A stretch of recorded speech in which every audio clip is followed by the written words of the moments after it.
ಜೀರ್ಣಾಂಗ ಜೀರ್ಣಾಂಗಕ್ಕೂ ಮತ್ತು ಮೆದುಳಿಗೆ ಗಾಢವಾದ ಸಂಬಂಧವಿರ್ತದೆ. ಈ ಜೀರ್ಣಾಂಗದಲ್ಲಿ ಸುಮಾರು 40 ಟ್ರಿಲಿಯನ್ ಜೀವಾಣುಗಳಿರ್ತವೆ.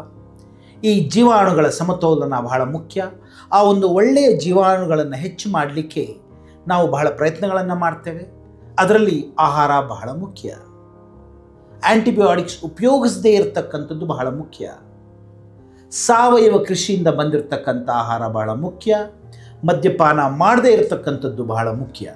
ಸೊ ಹಾಗಾಗಿ ಆಹಾರ ಪದಾರ್ಥಗಳಲ್ಲಿ ಫರ್ಮೆಂಟೆಡ್ ಫುಡ್ಸ್ ಅಂತ ಹೇಳಿದರೆ ಯಾವ ಯಾವ ಆಹಾರಗಳು ಹುಳಿ ಇರ್ತದ ಅದು ಬಹಳ ಒಳ್ಳೆಯದು ಈ ಜೀವಾಣುಗಳಿಗೆ. ಮೊಸರು, ಮಜ್ಜಿಗೆ, ದೋಸೆ, ಇಡ್ಲಿ, ಹೀಗೆ ಈ ಫರ್ಮೆಂಟೆಡ್ ಫುಡ್ಸ್ ಅಂತ ಏನು ಹೇಳ್ತೇವೆ, ಇದರಿಂದ ಈ ಒಳ್ಳೆಯ ಜೀವಾಣುಗಳು ಉತ್ಪತ್ತಿಯಾಗಲಿಕ್ಕೆ ಬೆಳೀಲಿಕ್ಕೆ ಬಹಳ ಸಹಾಯಕರವಾಗ್ತದೆ.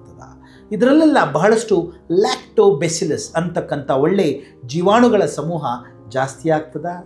ಹಾಗಾಗಿ ತಾವು ಸಾಧ್ಯವಾದಷ್ಟು ಈ ಹುಳಿಯಾಗಿರ್ತಕ್ಕಂಥ ಆಹಾರಗಳನ್ನು ಸೇವನೆ ಮಾಡ್ತಕ್ಕಂಥದ್ದು ತಮ್ಮ ಜೀರ್ಣಾಂಗಕ್ಕೆ ಬಹಳ ಮುಖ್ಯವಾದಂಥ ವಿಚಾರ.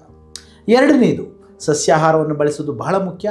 ಬರೀ ಸಸ್ಯಗಳ ಎಲೆಗಳು ಮಾತ್ರವಲ್ಲ, ಕಾಂಡಗಳನ್ನು ಬೆಳೆಸಬೇಕಾಗ್ತದೆ. ಹಾಗಾಗಿ ಒಳ್ಳೆಯ ಸಸ್ಯಾಹಾರ, ಮಾಂಸಾಹಾರ ಕಡಿಮೆ ಮಾಡಿ ಹುಳಿ ಪದಾರ್ಥಗಳನ್ನು ಬಳಸಿದರೆ ತಮ್ಮ ಜೀರ್ಣಾಂಗಕ್ಕೆ ಬಹಳ ಒಳಿತು ಮತ್ತು ಜೀವಾಣುಗಳ ಆರೋಗ್ಯಕ್ಕೂ ಕೂಡ ಇದು ಬಹಳ ಒಳ್ಳೆಯ ವಿಚಾರ. ಧನ್ಯವಾದಗಳು.